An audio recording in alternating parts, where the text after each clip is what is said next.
Aujourd'hui, c'est la journée de notes de lecture et je vais vous parler des emails. Pourquoi? Parce que tout simplement, j'ai pas eu le temps de me concentrer sur le Kindle la semaine dernière. Je suis la tête plongée dans les emails. Je sais que ça ne vous intéresse pas, les emails, voilà. Pourquoi? Parce que j'avais fait un petit sondage et la plupart des gens m'ont dit non, ça ne les intéresse pas, ils ont tort. Je sais que ça intéresse une seule personne. Alors tous les autres, veuillez fermer cette vidéo. La personne concernée que ça intéresse, garde cette vidéo ouverte et on va discuter email ensemble.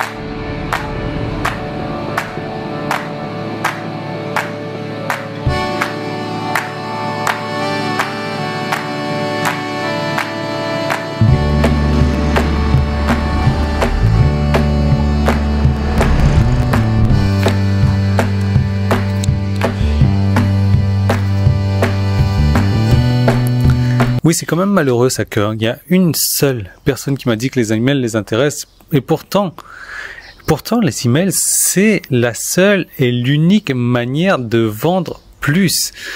Pourquoi? Parce que, enfin, je vais vous dire. Et après, je vais arrêter de vous voyer parce que je m'adresse à une seule personne. J'espère que vous avez, je vais même pas vous dire, en fait. Je vais même pas vous dire parce que je vous ai demandé de quitter la vidéo.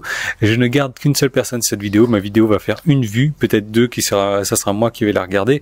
Et donc, c'est tout. Alors, tu le sais, les emails, c'est la meilleure manière de vendre. On peut avoir aujourd'hui une page de vente pourrie.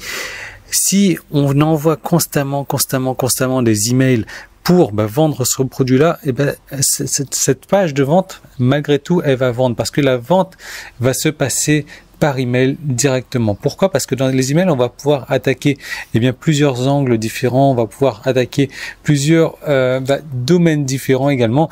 Et là, dans cette vidéo-là, je vais te montrer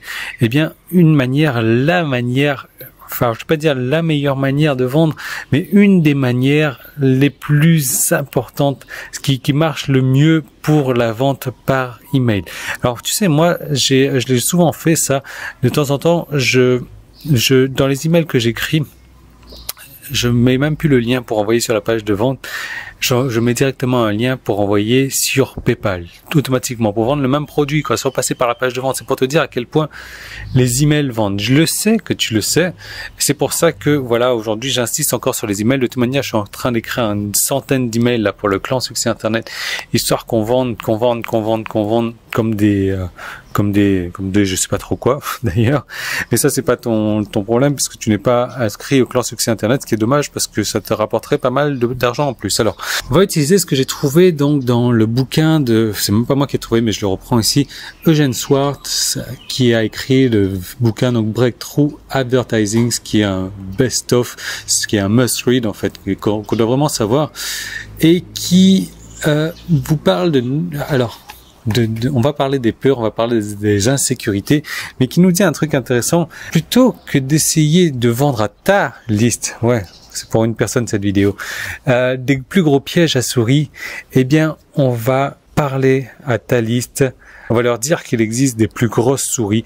De cette manière-là, on va créer une plus grosse peur entre eux. On va créer de plus grosses insécurités. Alors l'insécurité, c'est vraiment la chose dont on va se baser dans cette vidéo-là. Pourquoi? Parce que la sécurité va faire en sorte que ta liste soit vraiment obsédée par toi, qu'elle aime te lire, qu'elle revienne jour après jour, si c'est ton cas, si tu envoies des emails tous les jours, comme c'est mon cas, jour après jour pour continuer à lire tes emails. Alors, je vais prendre l'exemple de Donald Trump, qui, il y a quelques mois de cela, avait fait un commentaire sur Heidi Klum. Heidi Klum, c'est comment est-ce qu'elle s'appelle? Un mannequin, un ancien mannequin qui aujourd'hui est une mère de 4 enfants. Alors, il n'y a aucun rapport entre Heidi Klum et Donald Trump et la politique, mais Donald Trump a décidé de l'attaquer publiquement, et lors de sa deuxième attaque, il a dit que voilà, aujourd'hui Heidi Klum n'est plus un 10, ne vaut plus 10 sur l'échelle de 1, 2, 3, 4, 5, 7, 8, 9, 10. Donc ça, c'est tout à fait le style de Trump. D'ailleurs, je sais pas si quand j'enregistre cette vidéo, je pense que les élections seront terminées déjà, et vous savez déjà que, enfin, moi j'ai mon champion, même si j'en ai rien à faire, je pense savoir qui c'est qui va gagner. Je vous avais donné les raisons, donc regardez dans les articles de la semaine dernière, pas les vidéos, les articles. Donc, et ça avait vachement irrité le top modèle, qu'on lui dise ouvertement comme ça, surtout qu'un mec qui fait de la politique, dont elle est même pas mêlée dans la politique, vient de s'occuper de sa vie en lui disant que elle ne vaut même plus un 10. Heidi Klum, bien entendu, en a parlé, a ressassé tout ça. Elle a fait des conférences de presse pour dire, ben voilà, elle comprend pas c'est quoi le truc. De toute manière, pour elle, chaque femme vaut un 10, etc. Mais là où c'est vachement intéressant, c'est que la remarque de Trump a réussi à cibler l'insécurité donc de Heidi Klum. Il a pris son insécurité, il a pris du gros sel, il a frotté avec et il lui a envoyé en plein dans la tête, quoi. Et donc de cette manière-là, elle n'a pas pu rester insensible à ça. Et si tu fais ça, exactement ça, je vais te donner un exemple après, on va aller dans une niche bien spécifique de la manière d'utiliser les insécurités dans tes emails. Si tu fais ça, je peux t'assurer que l'argent va couler à flot dans les emails. Tu n'auras plus à te soucier de l'engagement de tes emails. Tu n'auras plus à te soucier du taux d'ouverture de tes emails. Pourquoi? Parce que tes lecteurs vont revenir jour après jour, parce que tu vas leur mettre leurs insécurités en plein devant les yeux, comme ça. Tu vas prendre un miroir comme ça, tu vas le dresser devant eux et tu vas leur montrer leur reflet avec les insécurités et pour un peu que tu leur montres qu'il y a une solution également pour aller à l'encontre de ces insécurités, pour soigner ces insécurités, ils vont acheter avec toi. Donc en gros, il va falloir que tu cherches la plus grosse insécurité de ta niche, de ton marché, de ta cible, de ta liste. Tu leur mets un miroir devant les yeux, tu leur montres ce que c'est et tu leur montres la solution. C'est tout. Et là, tu peux y aller franco. Tu n'auras plus du tout à te soucier de faire des ventes parce que des ventes, tu vas en faire au quotidien si tu envoies des emails au quotidien. Et tu leur montres que tu as une solution pour arrêter ces insécurités, pour les remettre dans le droit chemin, pour les donner de la sécurité. Alors, je vais te donner un exemple de la niche du golf, parce que je sais très bien que le golf, ça n'intéresse personne ici, mais toi, je ne sais pas du tout. Mais voilà, on va taper en plein dans la sécurité des débutants donc qui jouent au golf. Donc alors, tu sais encore une fois que le fait de raconter une histoire par email, ça vend également. Et donc là, je vais te montrer comment est-ce je vais le traduire à la volée là. Comment est-ce qu'on va raconter une histoire tout en tapant dans la sécurité. Alors, le titre, ça peut être un truc du genre, pourquoi est-ce que les gens se fichent de toi sur le cours de golf, sur le terrain de golf? Ensuite, donc le corps du message, laisse-moi te raconter une histoire.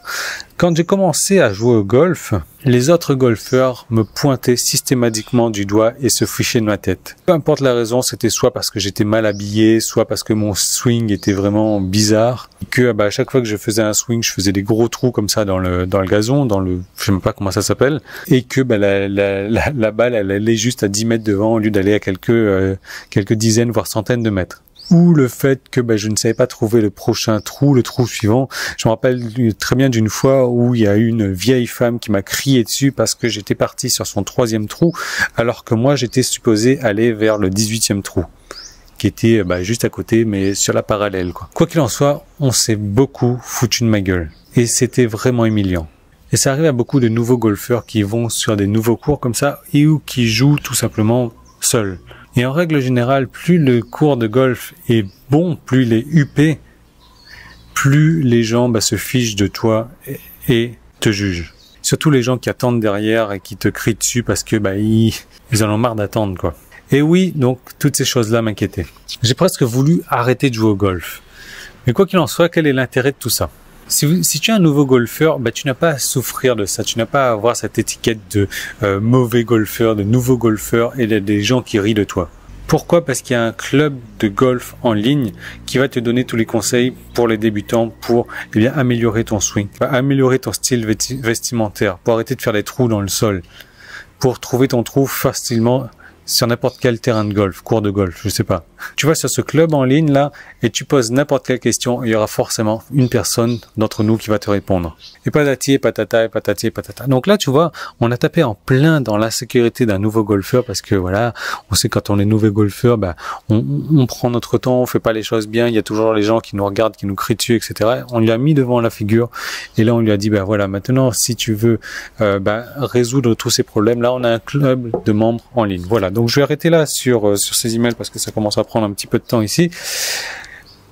Les insécurités, ça vend énormément. Moi, je suis en train de travailler beaucoup là-dessus pour le clan Succès Internet. Je sais pas si tu en fais partie. Je crois pas. Non, parce que je m'adresse à une personne. Là, je sais que tu n'en fais pas partie. Je trouve ça dommage, d'ailleurs, parce que tout simplement, on va leur vendre. On va leur vendre. Et je suis en train de rajouter des petites surprises. J'ai pas dormi de la nuit. Là, j'étais en train de penser à des petites choses sympas. Je vais aller taper dans la paresse de de mes clients, donc du clan Succès Internet, qui ne veulent rien faire, qui pensent que en appuyant sur un bouton tout va arriver. Et ben c'est exactement le cas.